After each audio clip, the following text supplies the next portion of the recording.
Guys, welcome to the channel. My name is Niharika और मैंने अपना नेट जेआरएफ क्वालिफाई किया है 3 बार कॉमर्स में। बट आज मैं अपनी बात नहीं करूंगी। आज हमारे साथ है मिस्टर जतिन शारदा, जिन्होंने सिक्योर किया है all India rank 1 in commerce.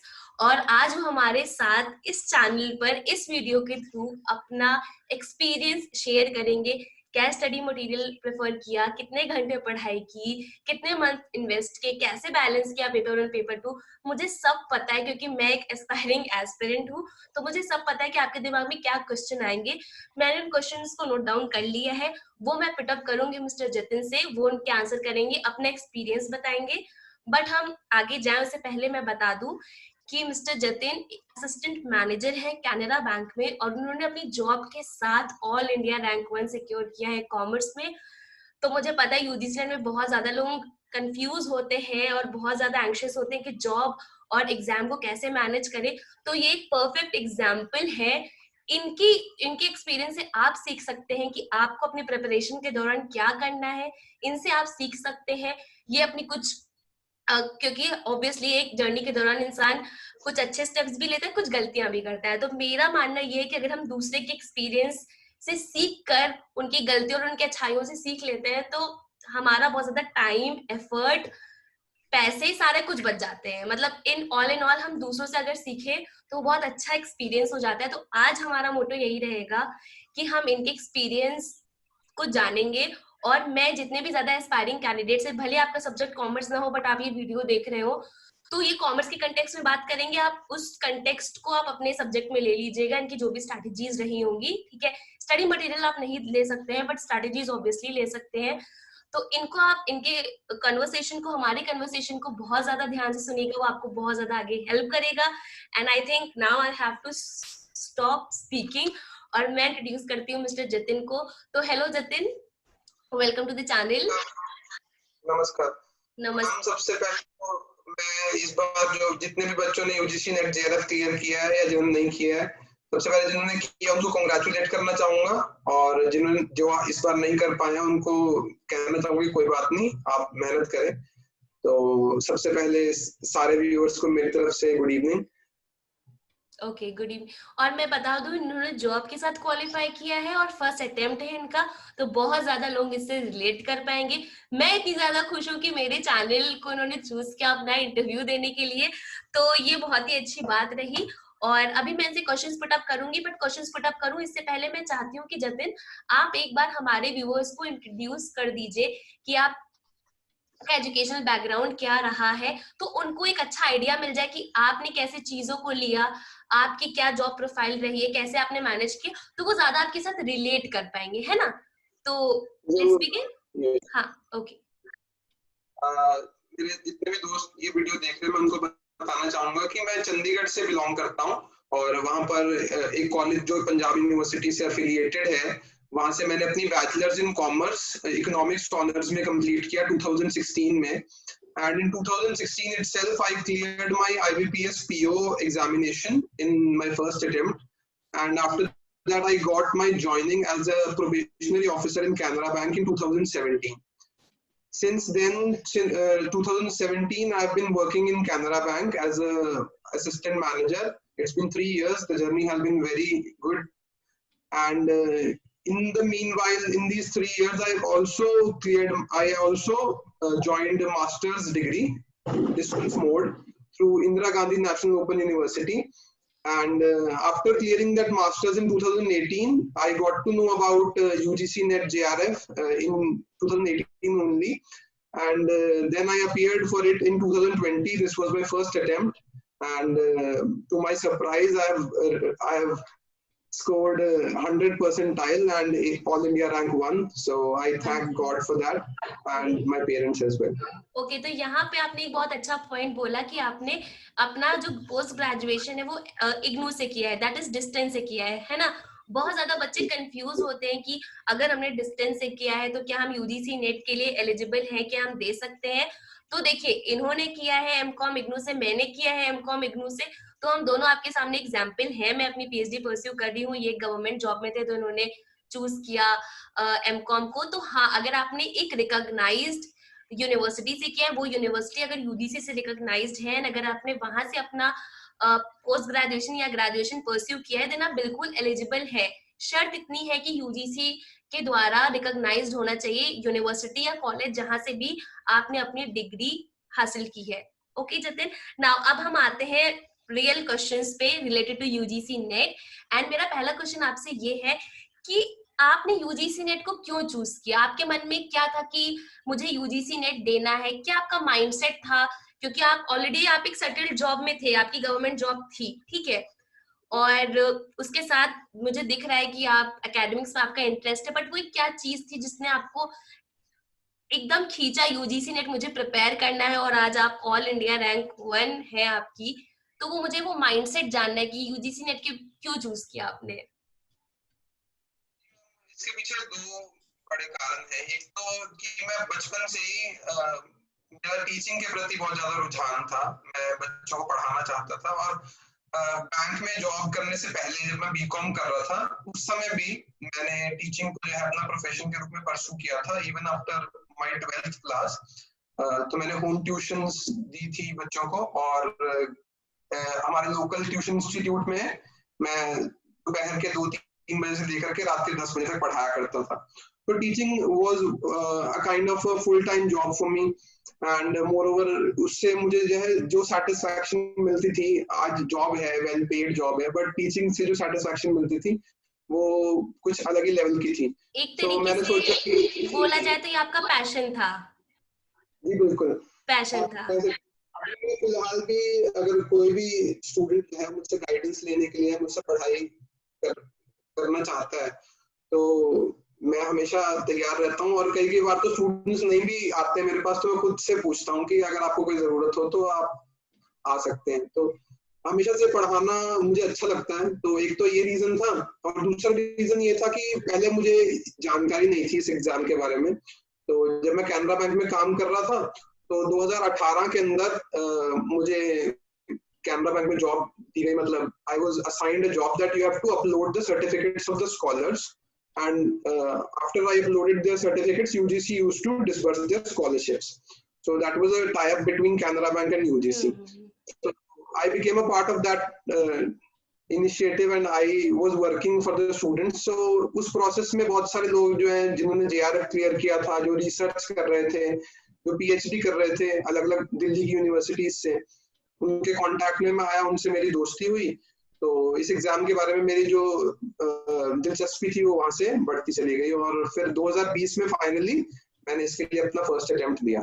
Very good, very good. तो मैं, आपने जैसे अपना बताया कि आप पढ़ाई के साथ साथ आपका टीचिंग में भी रुझान था, तो आपने उसको परस्यू किया।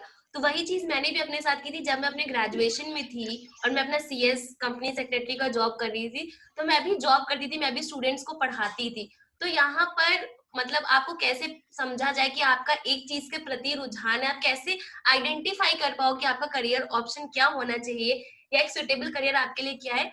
जिस चीज को करने में आपको मजा आता हो, जिस चीज की तरफ आप बार बार खींचे चले जाते हो, समझ लीजिए वही चीज, वही आपके लिए करियर ऑप्शन है। क्योंकि वहां पे आप काम भी करेंगे तो आपको वो एक खेल लगेगा, मतलब कि आप बोर नहीं होंगे कभी उस चीज को करते हुए। और जिस चीज को करते हुए आप बोर हो रहे तो फिर लाइफ ही बोरिंग हो गई, मतलब है ना। तो हम दोनों ने ही वही चीज पहचानी अपने ग्रेजुएशन के दौरान, और वही मैं, आप जो आप देख रहे हैं व्यूअर्स हमारे इस वीडियो को, वही मैं चाहती हूँ। बहुत ज्यादा लोग कंफ्यूज होते हैं, तो आप भेड़ चाल में मत आइए यूजीसी नेट आपको क्वालिफाई करना है, वो दोस्त कर रहा है, ये कर रहा है, वो कर रहा है, तो आपने कर लिया। नहीं, आप अपने पैशन को पहचानिए, आप अपने इंटरेस्ट को पहचानिए कि क्या मैं पढ़ा रही हूँ तो मुझे अच्छा लग रहा है, क्या मुझे इस प्रोसेस के दौरान मजा आता है, या क्या ये प्रोसेस मेरी पर्सनालिटी को डेवलप कर रहा है या नहीं। क्योंकि अगर इंटरेस्ट नहीं होगा आपका ना, तो फिर आप इसको लॉन्ग टर्म परस्यू नहीं कर पाएंगे। सेम अप्लाइज टू रिसर्च, मतलब कि नाम के आगे डॉक्टर लगना है, या फिर ऐसे ही कर लिया, फेलोशिप के लिए कर लिया, तो नहीं, वो आप कर तो लेंगे बट आगे फिर आपका करियर खराब हो जाएगा, क्योंकि फर्स्ट प्लेस में आपका इंटरेस्ट नहीं था। तो रिसर्च में इंटरेस्ट हो, आगे प्रोफेसर बनने में इंटरेस्ट हो, तभी आप यूजीसी नेट को चूज करिए, एंड फिर कोई भी दिक्कत नहीं आएगी मेरी समझ में, है ना। तो दूसरा क्वेश्चन मेरा आपसे ये है कि आपने कितना टाइम डिवोट किया, सिंस आपकी फुल टाइम जॉब थी, एक गवर्नमेंट जॉब थी, उसके साथ आपने फर्स्ट अटेम्प्ट में ऑल इंडिया रैंक 1 हासिल की। तो सबसे बड़ा क्वेश्चन यही आएगा एस्पिरेंट्स जो व्यूअर्स है हमारे, उनके मन में, कि कितना टाइम आपने इन्वेस्ट किया अपनी प्रिपरेशन में, क्योंकि आई नो पैंडेमिक के दौरान बहुत ज्यादा कंफ्यूजन थी, अब एग्जाम होगा अब नहीं, अब एग्जाम होगा अब नहीं, तो उसको आपने कैसे कोप अप किया एंड कैसे अपने आप को एकदम स्टेबल बनाए रखा और कितना टाइम आपने दिया?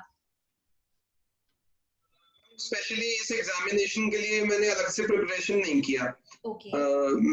मैं बहुत सारे एग्जामिनेशंस की प्रिपरेशन कर रहा था और यूजीसी नेट का जो सिलेबस था वो उन एग्जामिनेशन से ओवरलैप में था। जैसे कि हम सेबी ग्रेड ए देखते हैं, आरबीआई ग्रेड बी देखते हैं, उसमें फाइनेंस मैनेजमेंट और इकोनॉमिक्स ये सब रहता है। और मैं इकोनॉमिक्स का टीचर रहा हूँ और इकोनॉमिक्स ऑनर्स भी मैंने हासिल किया अपनी कॉमर्स में, और इसीलिए इकोनॉमिक्स मेरी अच्छी थी और फाइनेंस मैनेजमेंट मैं पढ़ ही रहा था, इसलिए मैंने अलग से समय ज्यादा डिवोट नहीं किया। विद इन 2 मंथ्स जो है मैंने सारा सिलेबस जो है वो कंप्लीट किया है। और उसमें से भी आप कह सकते हैं कि आखिर के 10-12 दिन में बहुत ज्यादा पढ़ाई की है। उससे पहले इतनी ज्यादा मैंने डिवोशन के साथ सिर्फ इस एग्जामिनेशन के लिए पढ़ाई नहीं की। Okay okay right. तो इन्होंने बोला कि इन्होंने 2 महीने प्रिपरेशन की यूजीसी नेट के लिए स्पेसिफिकली, बट अब आप ये मत समझिएगा कि आपका भी 2 महीने में हो जाएगा, जो भी देख रहे हैं वीडियो को, क्योंकि आप इनका एकेडमिक बैकग्राउंड भी देखिए, शुरू से पढ़ाई में बहुत ज्यादा अच्छे थे। कभी कभी ऐसा होता है कि हम उतना पढ़ाई में अच्छे नहीं होते हैं, बट यस हम अपने आप को पुश कर सकते हैं, ये हमेशा होता है। कभी कभी हमारे ग्रेड्स अच्छे नहीं होते, बट इसका मतलब ये नहीं कि हम यूजीसी नेट के लिए नहीं बने, आपको अपने आप को पुश करना आना चाहिए। इनको ऑलरेडी ये पढ़ाई में अच्छे थे, जिन्होंने ऑब्वियसली इनकी मदद की, एंड मैं तो यही समझती हूँ कि जो इंसान पढ़ाई में अच्छा, उसका पढ़ाई लिखाई में मन लगता है, तो उसके लिए एकेडमिक्स एक अच्छा करियर ऑप्शन होता है ना। और ये साथ साथ और भी एग्जाम्स के लिए प्रिपेयर कर रहे थे, जैसे कि उन्होंने बताया सेबी के लिए प्रिपेयर कर रहे थे, तो सिलेबस ओवरलैप। तो इन्होंने जो 2 महीने प्रिपरेशन की, तो ये मत समझिएगा कि आप भी कर सकते, शायद आप कर सकते, बट उसके पहले की बहुत ज्यादा मेहनत थी, जो उन्होंने अपना बीकॉम में जितना भी ज्ञान हासिल किया, 11th-12th में हासिल किया होगा, है ना, और बाकी जो बच्चों को पढ़ाया उसके दौरान इनका काफी कुछ रिटेन रहा होगा दिमाग में, बहुत ज्यादा एक्सपीरियंस मिला होगा इनको, और बाकी एग्जाम्स भी इन्होंने प्रिपेयर किए। तो वो जो मेहनत है आप वो देखिए, वो इस पूरी मेहनत जो 2 महीने के पीछे, वो एक मेन कंपोनेंट था, और 2 महीने इन्होंने स्पेसिफिकली चीजें की। और मेरे हिसाब से जतिन, मुझे ये ऐसा लगता है कि अगर एक नॉर्मल बंदा है जिसके एक एवरेज मार्क्स भी है, वो यूजीसी नेट के लिए प्रिपेयर करना चाह रहा है, तो ऑल इन ऑल अगर वो किसी और जैसे एग्जाम के लिए नहीं प्रिपेयर कर रहा है, उसका मेन फोकस यूजीसी नेट है, तो मेरे हिसाब से 6 महीने मैक्स टू मैक्स इंसान प्रिपेयर कर सकता है। आपका क्या कहना है? मुझे यूजीसी नेट जो है वो, मतलब ये मेरा पर्सनल ओपिनियन है, मुझे काफी इजी लगा है क्योंकि बहुत आसानी से हो गया है। लेकिन जरूरी नहीं है, कई कई लोग के जो कॉन्सेप्ट्स हैं थोड़े से वीक होते हैं। हाँ जी, हाँ जी। तो इन केस अगर होलिस्टिकली उसकी प्रिपरेशन स्क्रैच से शुरू भी करें तो 6 months are more than enough. More than enough 6 months ये है कि बिना कोई स्ट्रेस, बिना कोई एंजाइटी के आप प्रिपेयर कर सकते हैं अपने आप। मतलब कोई जॉब है आपकी या आपकी पढ़ाई भी है, तो दिन के आप इनिशियली 1-2 घंटे भी निकालेंगे तो आराम से चल जाएगा, है ना। बिल्कुल। ओके। हाँ, तो अब जैसे कि मैं आपसे तीसरा क्वेश्चन आपका मेरा ये है आपसे कि आपका माइंडसेट क्या था प्रिपरेशन के दौरान? देखिए यहाँ पे आपने तो बोला कि 2 महीने आपने लगाए, बट जितना भी मैंने आपसे बात की है, मैंने ये समझा आपके माइंडसेट के बारे में कि आपका कॉम्पिटिटिव एग्जाम से आपकी काफी ज्यादा दोस्ती है। मतलब आप कॉम्पिटिटिव एग्जाम्स देते रहते हैं, है ना। तो उन कॉम्पिटिटिव एग्जाम्स जब आप देते हैं, मैं जनरलाइज कर देती हूँ, यूजीसी नेट या सेबी या एसएससी एग्जाम्स हुए, तो इनके दौरान आपका माइंडसेट क्या रहता है प्रिपरेशन का? पहली बात तो है कि मेरा हमेशा ही किसी भी लाइफ के किसी भी स्फीयर में हमेशा पॉजिटिव माइंडसेट रहता है, और मैं हमेशा कॉन्फिडेंस से एग्जाम देने में बिलीव करता हूँ, और इतने सारे एग्जामिनेशंस दिए हैं तो एग्जाम फियर खत्म हो चुका है। तो ये कुछ 3-4 चीजें हैं कि मैं हमेशा से एग्जामिनेशन को मतलब अपने ऊपर बहुत ज्यादा हावी नहीं होने देता हूँ। मैं उसको मतलब, बहुत सारे लोग होते हैं जो एग्जामिनेशन से डर जाते हैं या सिलेबस बहुत ज्यादा है इसलिए वो स्ट्रेस ले लेते हैं, बट वो मैं स्ट्रेस नहीं लेता हूँ। मैं जैसे मॉक्स होते हैं उनको अटेम्प्ट करता हूँ, उनसे कोशिश करता हूँ कि एग्जाम को डीकोड करूँ कि एग्जाम में किस तरह की चीजें पूछी जा रही हैं, क्या चीज ज्यादा पूछी जा रही है। तो एक इंटरेस्टिंग इन्वेस्टिगेशन सा बन जाता है एग्जामिनेशन, क्योंकि हर एग्जामिनेशन में कुछ ना कुछ छुपा हुआ होता है। आप अगर उसको रहस्य को अनलॉक कर पाएंगे तो आप उस एग्जाम को क्लियर कर सकते हैं। तो ये काफी इंटरेस्टिंग रहता है, बहुत सारे एग्जामिनेशन में इसलिए प्रिपेयर करता रहता हूँ क्योंकि ये एक तरह से पजल जैसा लगता है मुझे। Okay, quite nice. जी ओके, सो या मुझे अपने, और हाँ, अभी जब मैं इंटरव्यू हम लोग इसको शेड्यूल कर रहे थे तो आपने कुछ 3C की बात की थी, वो शायद अभी आप भूल गए बताना। अब वो बिल्कुल, मैं आप उनको जरूर बताता शेयर हूँ। करिए, वो मुझे बहुत इंटरेस्टिंग लगा। जी मेरी जो भी प्रिपरेशन होती है या जो भी मेरा हार्डवर्क रहता है उसके 3 पिलर्स हैं, थोड़ा मतलब सा जिनको तेज मैं बोलिए, अपना थोड़ा सा तेज बोलिए। अब अपनी प्रिपरेशन के 3 पिलर जो है वो मैंने एस्टेब्लिश किए हैं जिनको मैं हमेशा फॉलो करता हूँ। Three Cs are there. First C is concept, यानी कॉन्सेप्चुअल क्लैरिटी जो है वो आपकी अटमोस्ट इंपॉर्टेंस है उसकी। सेकंड इज कंसिस्टेंसी, यानी कि अगर आप पढ़ाई कर रहे हैं तो कंसिस्टेंसी से, कंसंट्रेशन से, फोकस से आपको करना है और रोज करना है और पूरा कंसंट्रेशन से करना है, समय वेस्ट नहीं करना है। मतलब कि कहने के लिए प्रिपरेशन कर रहा हूँ और फिर नहीं कर रहा हूँ तो फिर उसका फायदा नहीं है। और थर्ड इज कॉन्फिडेंस, कि आप एग्जाम, अगर कोई एग्जामिनेशन दे रहे हैं उसमें 4 ऑप्शंस बहुत क्लोज हैं, मतलब आपको कंफ्यूज कर रहे हैं, तो you got to have that confidence कि आप उस क्वेश्चन को अपने हिसाब से, जो आपका सही आंसर है उसको मार्क करें। उसमें ज्यादा बहुत सारे स्टूडेंट्स हैं जिनको आंसर मालूम होता है बट वो कंफ्यूज हो जाते हैं। That is just lack of confidence, so that confidence needs to be there. So these are the 3 C's that I talked about.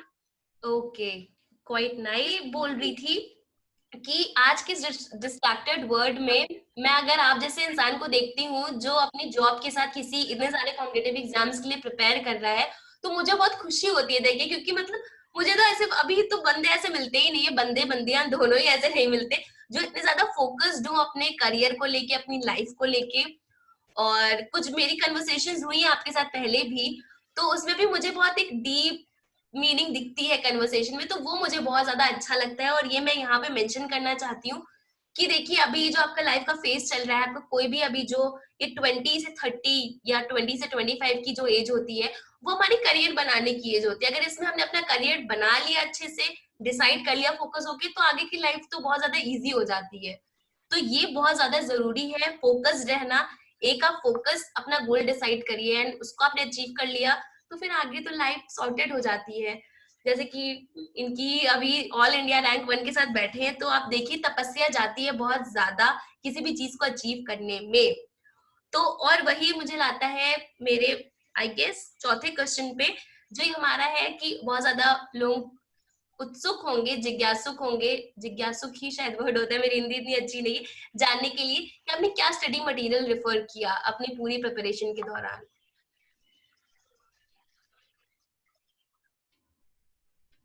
जैसा कि आप जानते हैं कि बैंक की जॉब थोड़ी हेक्टिक और एजिटेटिंग रहती है कि आपके पास इतना समय नहीं रहता है। तो मैं जब अपने घर पे आता था तो बहुत ज्यादा थका हुआ होता था, तो थका होने के बावजूद उसके बाद मैं बहुत बड़ा एक प्रोक्रेस्टिनेटर भी हूँ, जो मेरी वीकनेस है, मैं थोड़ा काम को टाल देता हूँ कभी कभार। तो इसीलिए मैंने कोई बहुत ज्यादा एक्सटेंसिव स्टडी मटेरियल जो है वो फॉलो नहीं किया। तो जैसे कि आपका चैनल है, उससे मुझे एग्जाम के बारे में जानकारी काफी हद तक जो है वो प्राप्त होती रही। इसके अलावा मैंने अपने जो कॉन्सेप्ट्स हैं जो मैंने पहले से स्टडी किया था उनको थोड़ा ब्रश अप किया, और YouTube को इस्तेमाल किया। बहुत सारे कॉन्सेप्ट्स जो अगर कुछ नए थे तो उनको पढ़ने के लिए YouTube का इस्तेमाल किया। बहुत सारे अलग अलग एजुकेटर्स हैं जो बहुत अच्छा पढ़ाते हैं, आपकी भी कुछ वीडियोस जो है वो देखी, तो उनसे जो है प्रिपरेशन होती चली गई। मुझे इसका अनुमान नहीं था, आई वाज श्योर कि I could crack the examination, but 100% का अनुमान नहीं था। सो और इसके अलावा मैम एनटीए की जो वेबसाइट है उस पे जो मॉक टेस्ट होते हैं वो बहुत ही ज्यादा इंपॉर्टेंट रहते हैं एग्जामिनेशन की प्रिपरेशन के लिए, क्योंकि वहां से आपको जानकारी मिलती है कि एग्जामिनेशन में क्या आने वाला है, किस तरीके से पूछा जाएगा, क्वेश्चंस किस तरह से फ्रेम किए जाएंगे। तो वो मॉक टेस्ट मैं सजेस्ट करूंगा कि जितने भी एस्पिरेंट्स हैं वो उनको जरूर देखें और उसके अनुसार अपनी तैयारी को शेप करें। Okay okay okay okay. So अब मेरा आपसे दूसरा क्वेश्चन ये है, नेक्स्ट क्वेश्चन ये है कि आपने क्या कोई टाइम टेबल फॉलो किया अपनी प्रिपरेशन के दौरान? मैम टाइम टेबल ऑटोमेटिक ही बन जाता है, क्योंकि दिन भर आपको काम करना है तो या तो सुबह में पढ़ेंगे या रात में पढ़ेंगे, या तो रात में। तो एक डिसाइड हो जाता है कि यहाँ 7 o'clock तक I used to have my dinner, and after that 8 o'clock to 11 o'clock I used to study. और सुबह में 2 घंटे आप पढ़ सकते हैं, 3 घंटे शाम में पढ़ सकते हैं, तो इस तरह से दिन में 3, 4, 5 घंटे जो है मैं आज भी और हर रोज तैयारी करने की कोशिश करता हूँ की तरफ देखना चाहिए। तो मतलब कि एक जो जॉब आपका है, आपकी कोई भी जॉब है, आपकी कोई पढ़ाई है, तो अगर आपका, मुझे तो लगता है वो बहुत ज्यादा सही होता है, क्योंकि आप जैसे आप मान लीजिए घर में बैठ गए, तो फिर घर में बैठ के आपको कोई, आप कितना भी टाइम टेबल बनाने की कोशिश कर लिया, आप वो फॉलो नहीं कर पाते। बट हाँ, अगर आपके पास कोई जॉब है, आप कॉलेज जा रहे हैं, या आपके पास और भी बहुत ज्यादा अदर प्रायोरिटीज है, तो उसको आप बांट सकते हैं कि अब मुझे इस टाइम जॉब पे जाना है, तो अब मुझे पढ़ाई के लिए टाइम निकालना ही निकालना है। तो उसको आप मुझे क्या कहना चाहिए कि एक डिसएडवांटेज की तरह मत देखिए, उसको एक एडवांटेज की तरह लीजिए कि मेरे पास जॉब है, तो मुझे पता है कि मुझे उतने घंटे वहां पे काम करना है, थोड़े से घंटे मुझे अपनी पढ़ाई के लिए भी निकालने, तो ऑटोमेटिकली निकल आते हैं। राइट? मतलब आपको था कि मैं इतना देर कर रहा हूँ, तो मुझे इतने घंटे निकालने ही है पढ़ाई के लिए। राइट? जॉब होता है वो एक रिलीविंग फैक्टर के रूप में भी काम करता है कि till the time you are an unemployed or you are looking for a job, और तो बहुत सारा स्ट्रेस जो है आपके ऊपर रहता है. हाँ. Once you get into a job, you are financially stable, so you can मतलब be relieved and you can prepare well. Yeah. So मैंने उस तरह को इंटरप्रेट किया कि I have a job, और इससे मेरी रूटीन बनी रहेगी. जॉब में हर रोज जाएंगे या तो मेहनत करेंगे, तो जब वहां मेहनत कर सकते हैं तो अपने लिए भी कर सकते हैं. Obviously. तो जी. Correct point. Correct point. In organization, you can work for yourself as well. Yeah. ना अब जो मेरा आपसे नेक्स्ट क्वेश्चन है वो ये है कि आपने 2 पेपर्स होते हैं, पेपर 1 हमारा जनरल होता है, पेपर 2 आपका सब्जेक्ट स्पेसिफिक होता है। आपका कॉमर्स था, तो आपने कैसे डिसाइड किया कि पेपर 1 को मेरे को इतना टाइम देना है, पेपर 2 को इतना टाइम देना है, क्योंकि दोनों ही इम्पोर्टेंट है, आप किसी एक को नेग्लेक्ट नहीं कर सकते हो। तो आपने कैसे किया कि अल्टीमेटली ऑल इंडिया रैंक 1 आई आपकी?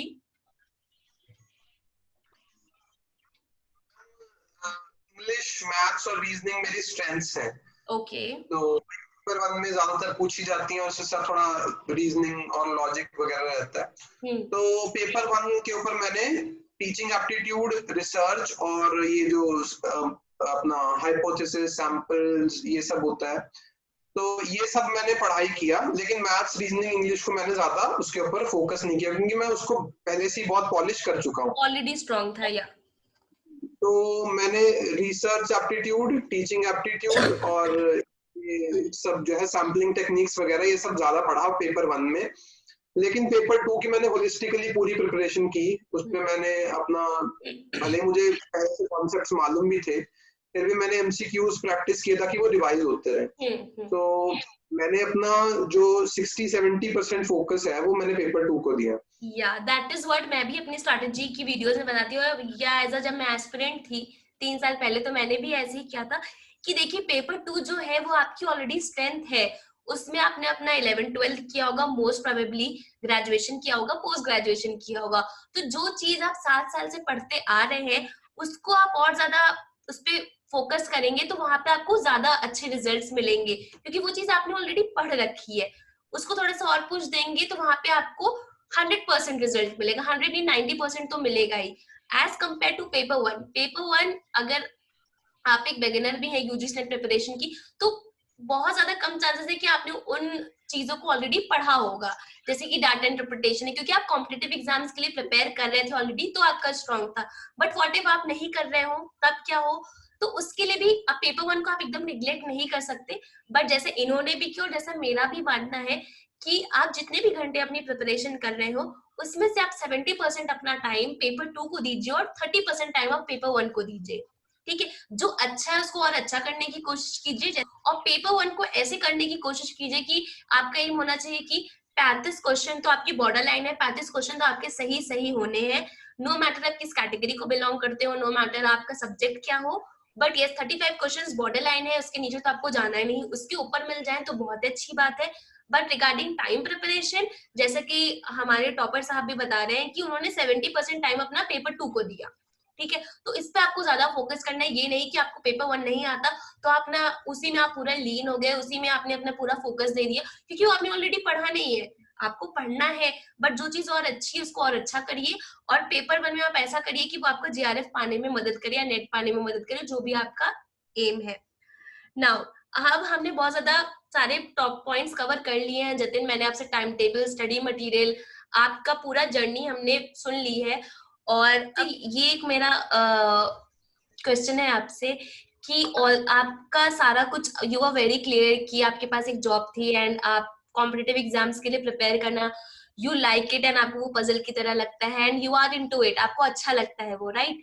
बट फिर भी सबकी जर्नी वैसी नहीं हो सकती है ना, क्योंकि हर एक इंडिविजुअल अलग होता है। तो आप क्या सजेस्ट करना चाहते हैं, एक मोटिवेटिंग फैक्टर वो क्या हो सकता है जिसको यूज करके या आपसे कुछ एक इंस्पिरेशन लेके इंसान का, जैसे होता है ना कि यूजीसी ने 2 मार्क्स से रह गया, 3 मार्क्स से रह गया, है ना, तो फिर वो दोबारा 6 महीने की प्रिपरेशन करते हैं, क्योंकि बहुत ज्यादा मेरे पास इस बार क्वेरीज आई हैं, लोगों का रह गया है थोड़े थोड़े मार्क्स से। तो उनके लिए आप क्या सजेस्ट करना चाहेंगे कि क्या मोटिवेटिंग चीज वो यूज करें या कैसे करें कि वो कोप अप कर पाए इन सारी चीजों से?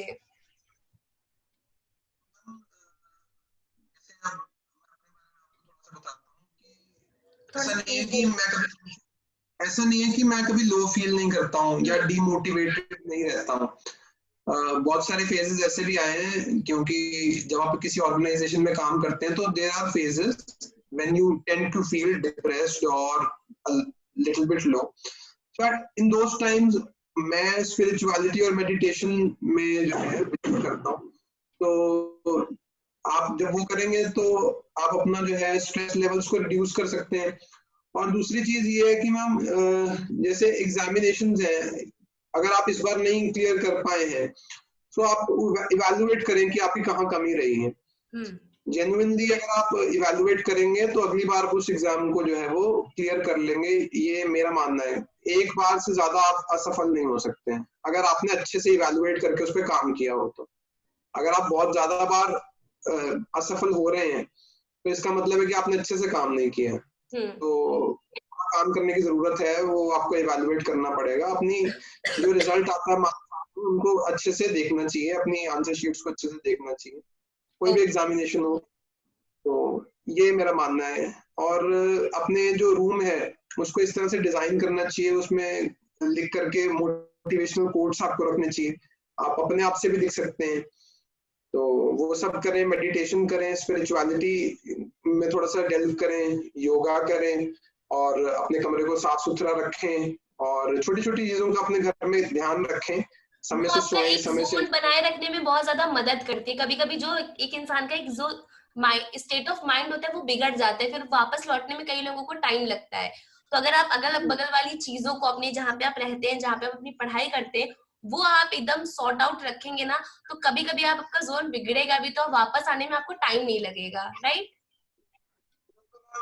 जैसे आप व्यक्ति सोच ले कि मुझे 4 घंटे जो है हर रोज पढ़ाई करनी है, तो वो 4 घंटे पढ़ाई करना एक बहुत बड़ा मतलब उसका माइलस्टोन है जिससे उसका प्रिपेयर करना है और तैयारी करनी है। पर ये अकेली चीज नहीं है, आपको उससे एंसिलरी छोटी छोटी चीजें भी करनी पड़ेंगी। अपनी डाइट का भी ध्यान रखना पड़ेगा, अपनी हेल्थ का भी ध्यान रखना पड़ेगा, अपने स्लीप पैटर्न का भी ध्यान रखना पड़ेगा, अपनी हैबिट्स का भी ध्यान रखना पड़ेगा, अपनी कंपनी का भी ध्यान रखना पड़ेगा कि आप कौन से लोगों की कंपनी में हैं, क्या वो इंटेलेक्चुअल्स हैं, क्या वो ऐसे लोग हैं जिनके साथ बाहर मतलब ऐसे घूम फिर रहे हैं और कुछ ऐसी चीजें कर रहे हैं जो आपकी प्रिपरेशन को हार्म कर सकती हैं। तो इन सब छोटी छोटी चीजों को अगर हम इवेलुएट करेंगे, इन सबको साथ में लेके चलेंगे, तो आपकी प्रिपरेशन का जो रास्ता है वो बहुत आसान होता जाएगा, उसमें ऑब्स्टैकल्स जो है वो रिड्यूस होते जाएंगे। ओके, या बहुत अच्छा पॉइंट आपने बोला कि ये बात बहुत ज्यादा कम लोग इसको हाईलाइट कर पाते हैं कि आपने डिसाइड तो कर लिया कि आपको 4 घंटे बैठ के पढ़ना है, बट उस 4 घंटे जो आप बैठ के पढ़ेंगे वो अपने आप में 4 घंटे बहुत ज्यादा भी होते हैं कि एक इंसान कैसे बैठ के 4 घंटे पढ़ सकता है, कई लोगों की बस की बात नहीं होती है। तो उस चीज को एक रियलिस्टिक वे में करने के लिए भी बहुत ज्यादा बैकएंड पे बहुत ज्यादा चीजें वर्क करती हैं, जो आपने सही बोला कि आप एक्सरसाइज करते हैं कि नहीं करते हैं, आपकी डाइट कैसी है, आपका स्लीपिंग पैटर्न कैसा है, आपकी कंपनी कैसी है, जिनके साथ आप उठते बैठते हैं, वो बहुत ज्यादा चीजें आपको डिफाइन करती हैं। तो अगर आप इन चीजों पे ध्यान रखेंगे तो अल्टीमेटली बहुत ज्यादा चीजें आपकी सॉर्ट आउट हो जाएंगी, राइट? ओके, तो जतिन अब मैं आपसे ये पूछना चाहती हूँ कि लोगों ने जितना भी अभी तक इंटरव्यू देखा है उनके मन में जरूर एक सवाल होगा कि अभी आपकी करेंटली एज क्या है, क्योंकि एज में लड़का हो या लड़की पूछने में बिलीव नहीं करती हूँ, बट क्या है कि जब हम करियर की यहाँ पे बात कर रहे हैं तो लोग सोचते हैं कि इसने कितनी एज में ये किया, मुझे कितना टाइम लगेगा। ठीक है, एक ये चीज मैं आपसे पूछना चाहती हूँ, अगर आप कंफर्टेबल हैं शेयर करने में, वरना कोई बात नहीं। और दूसरा ये है कि अब आगे आपके प्लान्स क्या है, आप आगे इस चीज को कैसे और लीवरेज करेंगे जो आपने अभी एग्जाम क्वालिफाई किया है, और कैसे आप आगे बढ़ेंगे, ये जरूर बताएं हमें। पहले तो मैं एज वाले क्वेश्चन का आंसर कर दूं। I am 24 years old currently and I got my first job at the age of 20. So at the age of 21 I joined. So it's been 3 years since I've been working. So age कोई बहुत ज्यादा नहीं है अभी. I have a long way to go. या I guess और we future both plans have same age, मतलब मैं भी 24 की हूँ एंड ये भी 24 की है।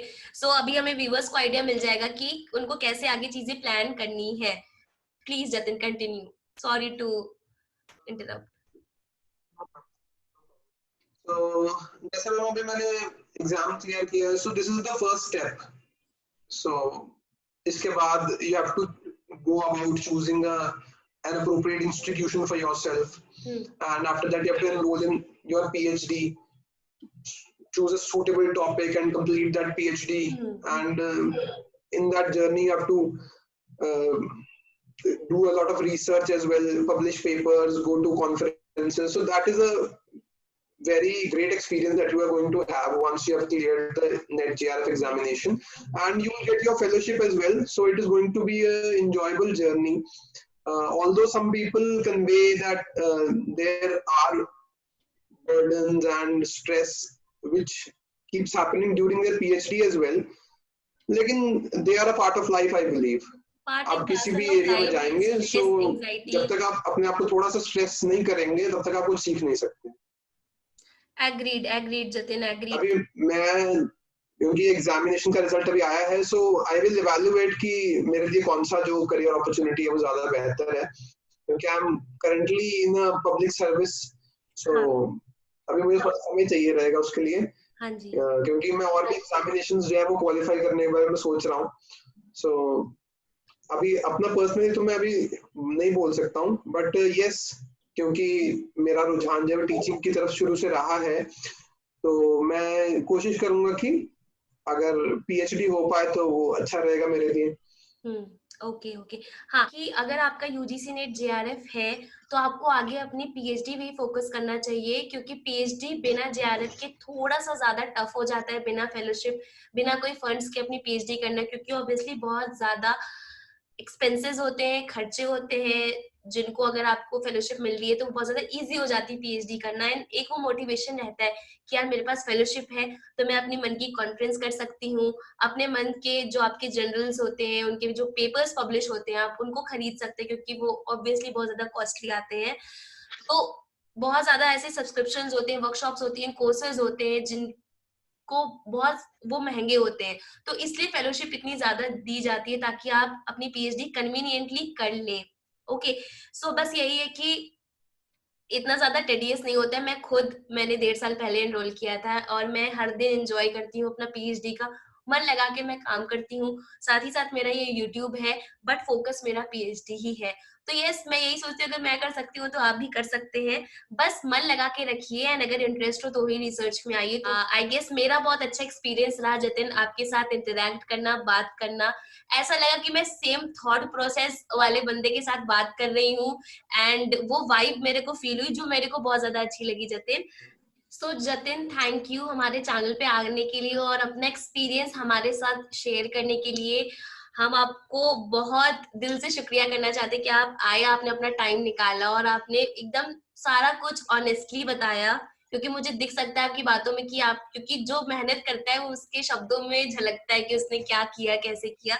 सो थैंक यू, आपने अपना टाइम निकाला, हमारे चैनल पे आए, हमारे व्यूअर्स के साथ अपने अपना एक्सपीरियंस शेयर किया।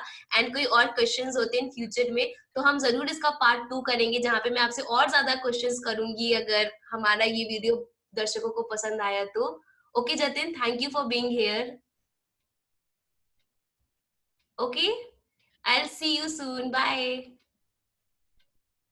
Okay guys, so I am ending this video now. थोड़ा सा ज्यादा नेटवर्क इशू आज ज्यादा है, सो हम देखते हैं अगर इसका हम पार्ट 2 कर पाए, बट अभी मैंने बहुत ज्यादा क्वेश्चंस ले लिए हैं। अभी आपके ऊपर डिपेंड करता है कि आप इस वीडियो को कितना ज्यादा प्यार देते हैं, इनके एफर्ट्स को कितना ज्यादा प्यार देते हैं, जो जतिन शारदा जिनका इंटरव्यू हमने आज लिया। सो या that is all for today's video. Share कर दीजिएगा जितने भी लोग इस एग्जाम के लिए प्रिपेयर कर रहे हैं, सब्सक्राइब कर दीजिएगा, आपको ऐसे इंटरव्यूज देखने, पीएचडी के बारे में जानना है या यूजीसी नेट से रिलेटेड कुछ भी है। माय फोन जस्ट ड्रॉप, तो उसके लिए आप सब्सक्राइब कर दीजिएगा हमारे चैनल को। Okay, so I will see you in the next video. Bye guys.